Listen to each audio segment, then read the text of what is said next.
Hey guys, I was exchanging some messages with one of our patrons on Patreon recently, and he was mentioning how he had been studying Japanese and getting ready to come to Japan for quite some time, and he kept having to delay his plans because of the COVID and because of the subsequent visa restrictions for people coming to Japan.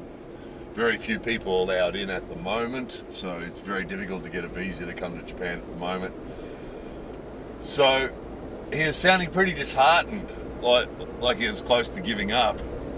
So that's what triggered this video, and also because we do get the same question quite regularly from people. They'll say, when do you think people will be allowed to come to Japan again, and how long it'll be before you think we'll be able to come to Japan again.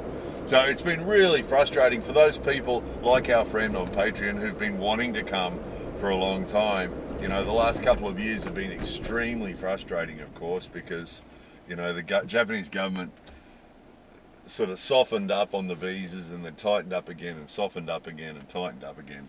So it's hard to know exactly. The question we get a lot is when do you think we'll be able to come? So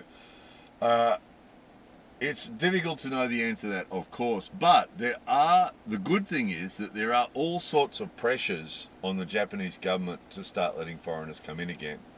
So, of course, one of the biggest ones is Japanese tourism.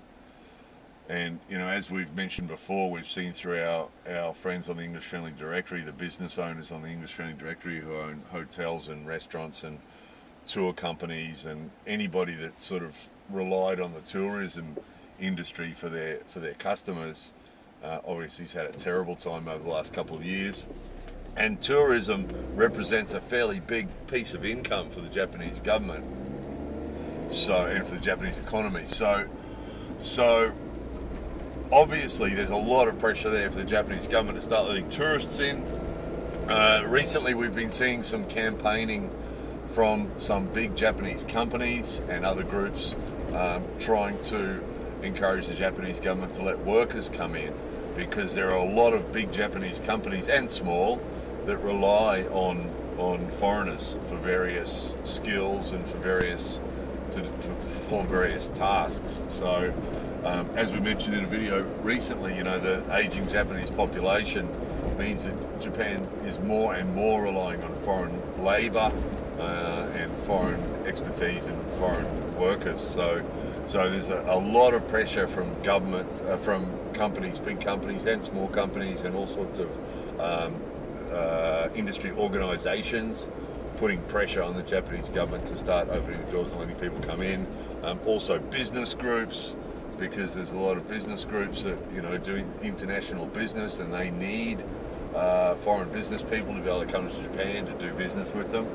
So there is a lot of pressure. So this is a good thing for those of you who are keen to come to Japan and getting frustrated and not being able to come and wondering when you're going to be able to come. There is a lot of pressure on the Japanese government to start letting foreigners back in. So that, combined with the fact that we're up to about 80% vaccination rate in Japan now. I mean, obviously we're having a problem at the moment with the Omicron thing. There's been a big spike of that, but that'll calm down again like it always does. And slowly the vaccination rate's going up, and also the boosters have started. They've started giving booster shots to people.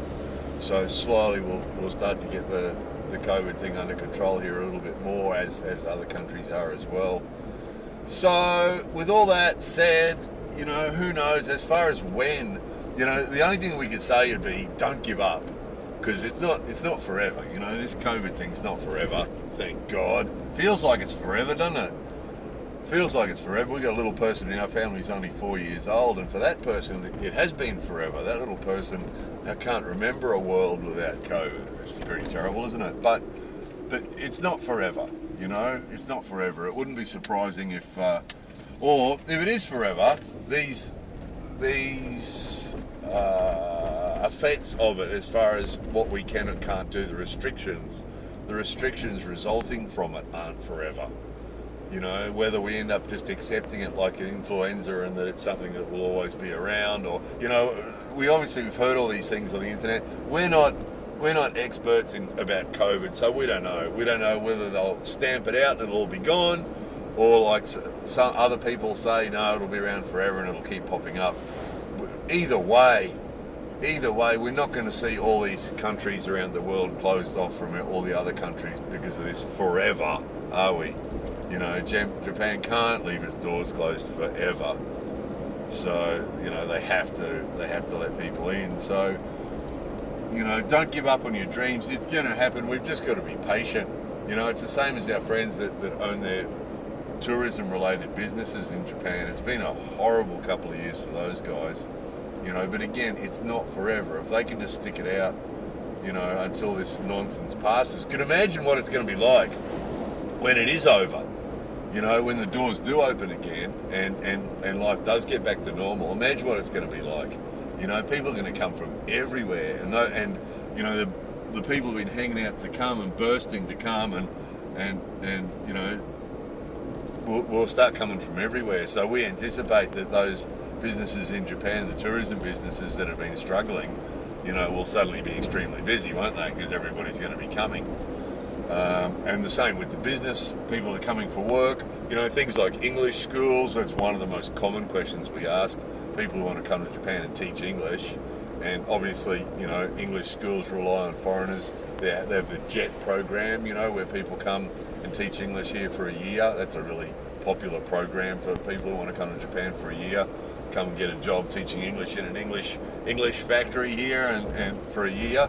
And that's really popular too. So, you know, that'll all open up and all those companies will be looking for staff, and so, you know, it'll be good again. It'll be good again. We've just got to be patient in the meantime, you know, as hard as that is. So that's about all we can tell you at the moment. As far as who can come in right now, there's very few. You know, there's very few people who can come in right now. It has to be fairly exceptional circumstances to get you in at the moment. But, you know, it'll come off. Be patient. So to our friend on Patreon, you know, be patient. You know, it's going to happen. You'll be here. You'll get here. Be patient. It's not going anywhere. I remember once, maybe 20 years ago, I was leaving Japan to go back to Australia for something, and I was feeling a bit melancholy. It was like a scene from a movie. There was rain falling on the window, and I was looking out the window and I'm feeling a bit melancholy, and the flight attendant came along and sort of picked up on the mood and said, you know, you okay? And I said, yeah, I just don't want to leave. You know, I like it here. And she said, don't worry, Japan's not going anywhere. And that was a brilliant piece of advice, as simple as it was. And it's so true, isn't it? So those of you who are hanging out in the car and are getting frustrated that you can't come, you know, Japan's not going anywhere, is it? It's going to be here. It'll be here in 6 months' time, or a year's time, or 2 years' time, or however long it is that you've got to wait. It will be here. So in the meantime, you can just save up your money so that you'll have more to spend when you get here, and spend a bit more time practicing Japanese, and get yourself well and truly organised for when you can come, you know. So it'll happen. Anyway, that was that. More videos coming soon.